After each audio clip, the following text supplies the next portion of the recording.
RSS के लोगों में खौफ ही नहीं, एक बहुत बड़ा दहशत का माहौल है, जिसकी वजह से वो आज हेडक्वार्टर छोड़ने के लिए मजबूर हो चुके हैं। पिछली बार हम लोगों ने जब 2022 में इसी एरिया में, जब इसी क्षेत्र में हमने इसी नागपुर जिले में ये महारैली की थी, उस समय हेडक्वार्टर पे ताला लगाकर उनको भागना पड़ा था। और जागे हुए बहुजन समाज की ताकत दिखाने के लिए आज 22 फरवरी को हम लोग नागपुर में आरएसएस के हेडक्वार्टर को घेरने के लिए आए हैं। आरएसएस के लोगों को हेडक्वार्टर अरेस्ट करने के लिए आए हैं। हम लोगों को जरूरत इसलिए पड़ गई कि इस देश में कोई भी राजनीतिक पार्टी मूल निवासी बहुजन समाज के हिस्सा अधिकार की लड़ाई लड़ती हुई दिख नहीं रही है। इकलौती बहुजन मुक्ति पार्टी पूरे भारत में मूल निवासी बहुजन समाज के हिस्सा अधिकार की लड़ाई लड़ रही है। अभी ये संविधान का बहुत बड़ा द्रोह किया गया, जो कि भारत मुक्ति मोर्चा का राष्ट्रीय अधिवेशन था उड़ीसा के कटक में, और उसको रद्द किया गया, दिया हुआ परमिशन को रद्द किया गया। लेकिन कोई राजनीतिक पार्टी के लोग उनके साथ नहीं खड़े हैं। हम बहुजन मुक्ति पार्टी के लोग उनके साथ कंधा से कंधा मिला के। तो साथियों, यहाँ पर जो रैली हो रही है आरएसएस हेडक्वार्टर की तरफ, धीरे धीरे लाखों लोग बढ़ते जा रहे हैं। हमारे साथ साथी हैं, आगरा से हैं।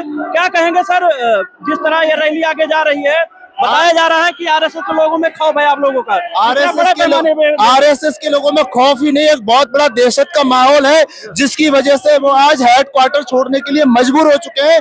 पिछली बार हम लोगों ने जब 2022 में इसी एरिया में, जब इसी क्षेत्र में हमने इसी नागपुर जिले में ये महारैली की थी, उस समय हेडक्वार्टर पे ताला लगाकर उनको भागना पड़ा था और मोहन भागवत को जेड सुरक्षा मांगनी पड़ी थी सरकार से। जी, क्या लगता है सर, ये जो आपका जो रैली है, आपकी जो रैली है बढ़ती जा रही है, ये प्रशासन भी साथ साथ जा रही है, क्या लग रहा है हेडक्वार्टर तक जाने देंगे आप लोग? बिल्कुल जाने देंगे।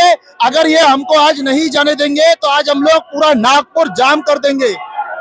ओके, क्या लग रहा है सर कि आंदोलन, जो बहुजन आंदोलन जो सपना देखा जा रहा था, क्योंकि आरएसएस जो है वो 100 साल का जश्न मनाया इस बार, और उसका जिस तरह गुणगान किया गया प्रधानमंत्री मोदी द्वारा, और आरएसएस को अगर कोई चैलेंज कर रहा है तो वामन मेश्राम और बामसेब के उपयोग करेंगे, इस पर किसको लेकर? आरएसएस को चैलेंज करने की केवल जो हिम्मत है, केवल जो हिम्मत है, जो बड़े पैमाने पर जो हिम्मत रखता है, वो केवल और केवल बामसेब के पास है, भारत मुक्ति मोर्चा के पास है। किसी भी संगठन के पास नहीं है जो इतनी बड़ी तादाद में आरएसएस जैसे संगठन के विरोध में इतना बड़ा जनसैलाब लाखों की संख्या में यहाँ नागपुर में लेके आ सके। और ये रैली आज की सबसे बड़ी ऐतिहासिक रैली है, जो इतिहास में बहुत बड़ा अपने आप में एक अलग ही सुर्खियों में पहचानी जाएगी। इस आंदोलन से बहुजनों को क्या सबक लेना चाहिए, क्योंकि बहुजन समाज को कहा जा रहा है कि बिखरे हुए जातियों में, जाति में टुकड़े में बटे हुए लोग, क्या सबक लेना चाहिए? मैं नहीं मानता कि बहुजन समाज बिखरा हुआ है, बल्कि उसको बिखरने का समय समय पर जो ब्राह्मण नाम का व्यक्ति है वो हमेशा से षड्यंत्र करता चला है, जो हमारे समाज के लोगों को तोड़ने का काम करता है। अगर बहुजन समाज के लोगों को समझाने का काम किया जाए, उनको मोटिवेट किया जाए बहुजन विचारधारा के आधार पे कि हम सब लोग एक ही वंश के लोग हैं और इस देश के मूल निवासी है, आदिवासी है, तो निश्चित रूप से बहुजन समाज को कोई भी नहीं बिखेर सकता।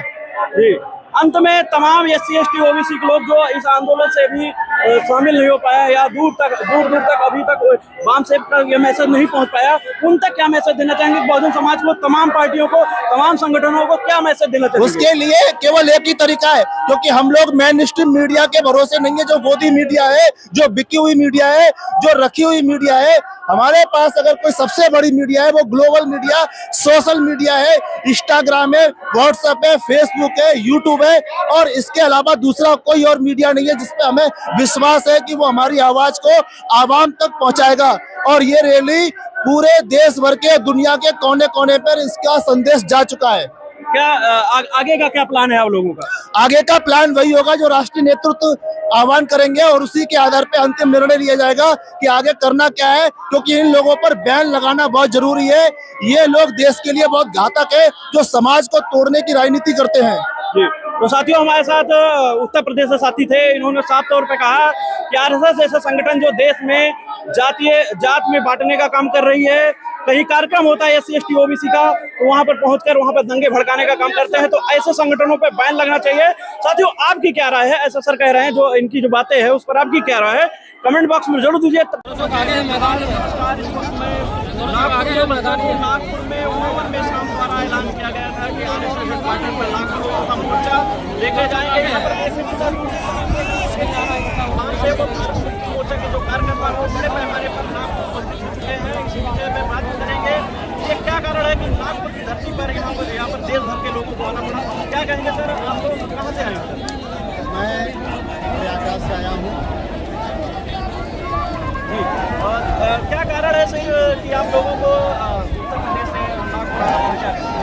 देखिए, इस देश में काफ़ी लंबे समय से बहुजन समाज के वोट पर बहुजन समाज के हक और अधिकार को समाप्त करने वाले लोग रूल कर रहे हैं। तो बहुजन समाज अब जाग गया है और जागे हुए बहुजन समाज की ताकत दिखाने के लिए आज 22 फरवरी को हम लोग नागपुर में आरएसएस के हेडक्वार्टर को घेरने के लिए आए हैं। आरएसएस के लोगों को हेडक्वार्टर अरेस्ट करने के लिए आए हैं। जी सर, क्या लगता है कि जिस तरह आरएसएस पूरे देश में उनकी सरकार है और आप लोग यहाँ बड़े पैमाने पर हैं, देखने को लगता है प्रशासन भी बड़े पैमाने पर हम लोग हैं, किस तरह आप लोग यहाँ? आरएसएस से ज़्यादा पावरफुल इस देश का बहुजन समाज है, जो इस देश का मूल मालिक है। विदेशी कभी ताकतवर नहीं हो सकता, विदेशी शासक हो सकता है लेकिन ताकतवर नहीं हो सकता। अंग्रेज इस देश को छोड़ के भाग गए, उसी प्रकार से यूरेशियन ब्राह्मण इस देश को छोड़कर भाग जाएगा, क्योंकि बहुजन समाज अपना हक और अधिकार मांगने लगा है और नहीं मिलने की दशा में वो छीन लेगा। संगठित होकर बहुजन समाज अपने हक अधिकार को छीन लेगा। देखने को मिला कि यहाँ पर सर अभी हजारों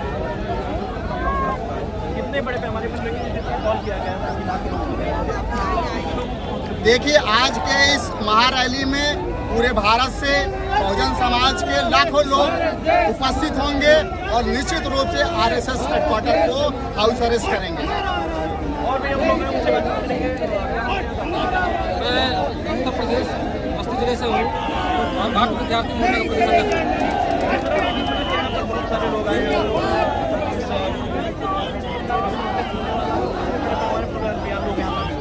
ये प्रोटेस्ट जो ये हो रहा है आरएसएस के द्वारा, जो लोकतंत्र संविधान में प्रस्तावित किया गया था, वो लोकतंत्र को न मान करके ब्राह्मण तंत्र देश में लागू करना चाहते हैं और इस देश को गुलाम बनाना चाहते हैं। तो हम इस देश को गुलाम बनने नहीं देना चाहते हैं। दूसरी बात ये है, हमारा एक अधिवेशन होने वाला था जो उड़ीसा के कटक में होने वाला था और वो संविधान के दायरे में होने वाला कार्यक्रम था। संविधान के दायरे में परमिशन लिया गया था। 2 महीने बाद जब हमारा कार्यक्रम 2 दिन बचा हुआ था, यानी 95% काम हो चुका था, और उसके बाद आरएसएस बीजेपी के द्वारा जो है उस कार्यक्रम की परमिशन को रद्द किया गया, यानी मौलिक अधिकार का हनन किया गया। संविधान में मौलिक अधिकार मिला हुआ है, अगर किसी व्यक्ति के मौलिक अधिकार का हनन होता है तो न्यायालय संज्ञान लेती है, लेकिन न्यायालय ने भी इस मामले को संज्ञान नहीं लिया। यानी उस कार्यक्रम को करने में कई करोड़ों रुपए खर्च किए गए, पूरे ऑल इंडिया से कई लाखों लोग वहाँ इकट्ठा होते हैं, 5 दिन का वो कार्यक्रम चलता है, फिर भी जो है, और वो 42वां हमारा राष्ट्रीय अधिवेशन था, 41 राष्ट्रीय अधिवेशन हो चुके हैं और ये शासन प्रशासन को पता है कि जो यह अधिवेशन होता है वो संविधान के दायरे में होता है। तो फिर कैसे ये हमारे जो है उस कार्यक्रम की परमिशन को रद्द किया? यानी इस देश के लोगों के मौलिक अधिकार के साथ में खिलवाड़ कर रहे हैं, लोगों के मौलिक अधिकार का हनन कर रहे हैं। तो हम मौलिक अधिकार का हनन होने नहीं देंगे और हम ये लड़ाई संविधान के दायरे में लड़ेंगे, क्योंकि ये संविधान जो है इस देश के मूल निवासियों के लिए लिखा गया संविधान है, इन विदेशियों के लिए नहीं है। ये जो 3% के विदेशी हैं इस देश पे हुक्मरान बनना चाहते हैं, इस देश पे जो है इस देश के मूल निवासियों को गुलाम बनाना चाहते हैं, तो हम गुलाम बनने नहीं देंगे। अपना अधिकार लेने के लिए हम आज 22 फरवरी 2026 को आरएसएस के मुख्यालय का घेराव करने के लिए आए हैं और पूरे प्रदेश से भारत विद्यार्थी मोर्चा के लोग काफी लाखों की तादाद में आए हुए हैं ग्राउंड मैदान में।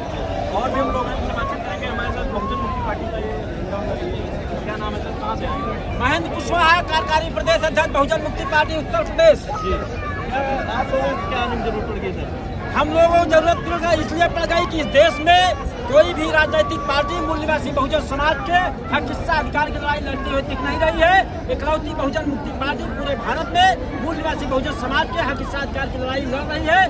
अभी ये संविधान का बहुत बड़ा द्रोह किया गया, जो कि भारत मुक्ति मोर्चा का राष्ट्रीय अधिवेशन था उड़ीसा के कटक में, और उसको रद्द किया गया, दिया हुआ परमिशन को रद्द किया गया।